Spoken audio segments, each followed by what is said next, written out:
صلی اللہ علیہ وسلم فرماتے ہیں کہ 5 کام دنیا میں، 4 کام ایسے ہیں جن کا جلدی کرنا مسلمان کے لیے لازمی ہے۔ فرمایا سب سے پہلے نماز پڑھنا۔ ایک جیسے ہی اذان کا وقت ہوا، اذان ہو گئی، اب مسلمان کے دل و دماغ میں ہو کس وقت میں جاؤں گا اس فریضے کو ادا کروں گا۔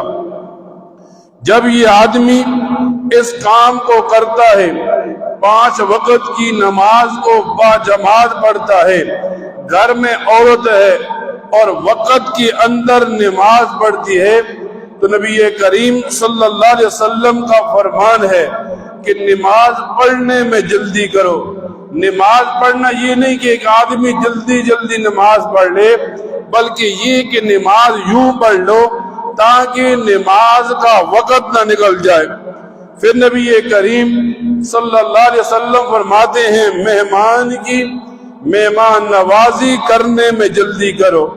ہم لوگ سمجھتے ہیں کسی کو پیٹ بھر کر کھلانا مہمان نوازی ہے، لیکن نبی کریم صلی اللہ علیہ وسلم فرماتے ہیں ایک آدمی مہمان گھر میں آیا، علماء لکھتے ہیں اس آدمی کو پانی کا گلاس پیش کر دینا بھی مہمان نوازی ہے۔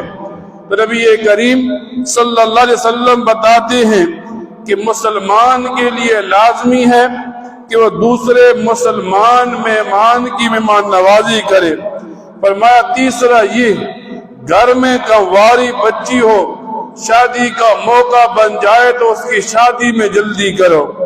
احادیث میں یوں آتا ہے جب اولاد جوان ہو جاتی ہے، جب اولاد شادی کے قابل ہو جاتی ہے، والدین شادی میں سستی کرتے ہیں، اولاد جتنا گناہ کرتی ہے یہ گناہ اور وبال والدین کے زمرے میں پڑ جاتا ہے۔ تو فرمایا جہاں اپنی اولاد کی تربیت اچھی کرنی ہے، وہاں شریعت کے اصولوں کو اپنا کر اپنی اولاد کو گناہوں سے بھی بچانا ہے۔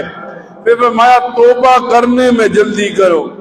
ایک مسلمان تو یوں چاہیے جس وقت ہو جیسے ہو ہر وقت زبان سے استغفار اور توبہ کرے۔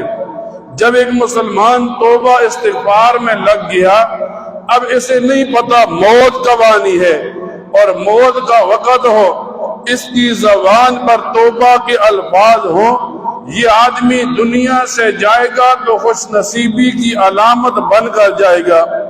پھر نبی کریم صلی اللہ علیہ وسلم فرماتے ہیں اللہ تعالی دنیا کے اندر 4 آنکھوں پر جہنم کی آگ کو حرام کر دیتے ہیں۔